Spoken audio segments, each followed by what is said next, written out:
My longtime boss betrayed me and screwed me over money he owed me, so I made sure he lost something worth 30 times more that he dreamed about his whole life. I am an educated computer tech that had the misfortune of graduating right on the cusp of the 2008 financial crisis. Before, it was considered to be a vocation of the future. Various businesses came to our school, introducing themselves, offering scholarships for college if we signed an agreement to come work for them after we graduated that as well. After the crash, those promises were the first thing they cut. As a result of that, I couldn't afford college, which meant I had to find work, which was easier said than done. My late and mid-20s were a roller coaster of dead-end jobs, where I worked, finally saved up some money, got fired as a redundancy, and had to spend those savings for living expenses while looking for my next shitty job.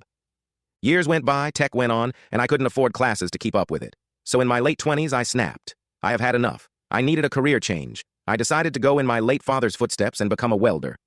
It's as if fate intervened. A week before I made the inquiry about changing careers, a state-sponsored program came out that let me become one for free.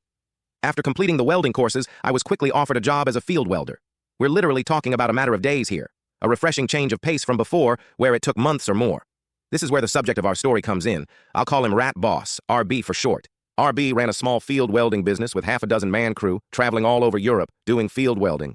He said he'd taking me in, show me the ropes, teach me real welding, none of that schoolyard horse shit. And let me tell you, the first 6 years were amazing. Yes, there was hard work, dawn till dusk, 7 days a week, sometimes gone from home for over a month.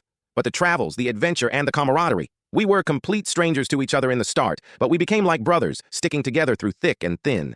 Thinking back on it, I miss those days, even if they are behind me. And RB was, back at that time, the kind of boss that puts all other bosses to shame. I remember that one time where he took out a loan with a large interest, just so that he could pay us our wages because he had an emergency expense that drained his bank account 2 weeks before a customer was due payment. He rather went into debt to pay us on time, rather than to ask us if we could hang in there a couple of weeks. But everything changed by year 7. At that time, most of the core crew had left, missing their families too much to keep doing. So did RB. He set me up as a foreman while he found himself work back home, and he sent people he interviewed over my way as I needed them. It didn't start off so bad at first, several jobs done successfully, but the people that worked with me, it just wasn't the same. They were all short-term workers, there to make a quick buck, settle some debts, or gain some experience to find better paid work back home, but then the pandemic struck and I had to sit it out. It wasn't a big deal for me since I was used to having cash reserves for rainy days from my teen years. But what came after is where things started to seriously wrong. Nobody decent wanted to work abroad anymore, so the people that came to work with me were those that RB might have proverbially fished out of the sewers. Drunkards, thieves, drug addicts, destitutes, the kinds with nothing to lose and no will to do a good job. It all went downhill rather quickly.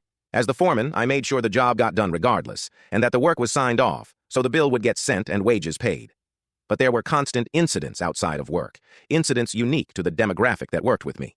To top it all off,